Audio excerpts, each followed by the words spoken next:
మీకు బాగా ఇన్కమ్ రావాలి అంటే ఇన్వెస్ట్మెంట్స్ చేయాలి.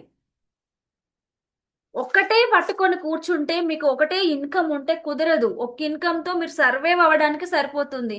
ఆ వచ్చే ₹1,00,000 జీతం రూమ్ కింత, సర్వైవ్ అవ్వడానికి ఇంత, ఇంటి ఖర్చులకి ఇంత, పిల్లల స్టడీకి ఇంత, ఇంకా మీరు అలా అలా చేసేస్తారు. అలా ఎంతో కొంత భాగాన్ని కనీసం ఒక 10,000 దాచిపెడతారేమో నాకు తెలిసినంత వరకు, లేదా 20,000. ఆ 20,000ని కూడా ఎక్కడ ఇన్వెస్ట్ చేద్దామని ఆలోచించరు. షేర్ మార్కెట్స్ ఉన్నాయి, గ్రో యాప్ ఉంది.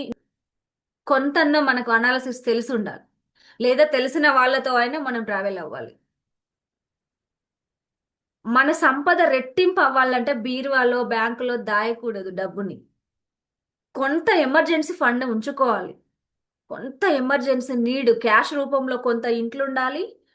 కరెన్సీ రూపంలో బ్యాంకులో కొంత అమౌంట్ ఉండాలి. కానీ మిగతా అమౌంట్ని ఖచ్చితంగా ఇన్వెస్ట్ రూపంలోకి మార్చాలి మీరు.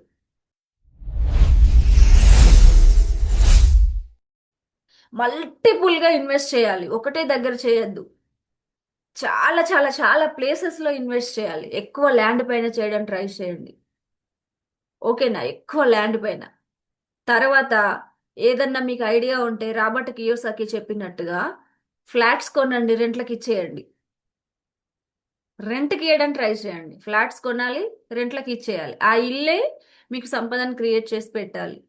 కార్లు కొంటే కార్లు కొనండి, క్యాబ్స్లో పెట్టేయండి. చా ఏది చేసినా మీకు అసెట్ వచ్చేలాగా చూసుకోండి. లయబిలిటీ కోసం ఖర్చు చేయకండి. లయబిలిటీ అంటే ఏంటి? ఖర్చులు. అసెట్స్ అంటే ఏంటి? సంపదలు, ఆస్తులు. సో మీరు ఏది చేసినా ఇన్వెస్ట్మెంట్ రూపంలోకి మార్చడానికి ట్రై చేయండి. మన ద్వారా సాధ్యమైనంత వరకు ఎంతో కొంత వెళ్తూనే ఉండాలి. చారిటీల పేర్లతో, ట్రస్టుల పేర్లతో చాలా వెళ్ళాలి మన నుండి. ఒక చేయితో మనం ఇచ్చినప్పుడు నిజం చెప్తున్నా 10 చేతులతో మనకు వస్తుంది అమౌంట్. మీరు అబ్జర్వ్ చేయండి. ఒక్క చేయితో మీరు ఇస్తున్నారు, కానీ ఇచ్చేటప్పుడు ఎలా ఉండాలి తెలుసా? ఉదారమైన మనసు. మీరిచ్చే డబ్బుతో అవతలి వ్యక్తి సంతోషాన్ని మీరు మొహంలో చూడగలగాలి. వాళ్ళ సంతోషం రెట్టింపు అయినప్పుడు లైఫ్ టైం మిమ్మల్ని గుర్తుపెట్టుకుంటారు, మీరు బాగుండాలని కోరుకుంటారు.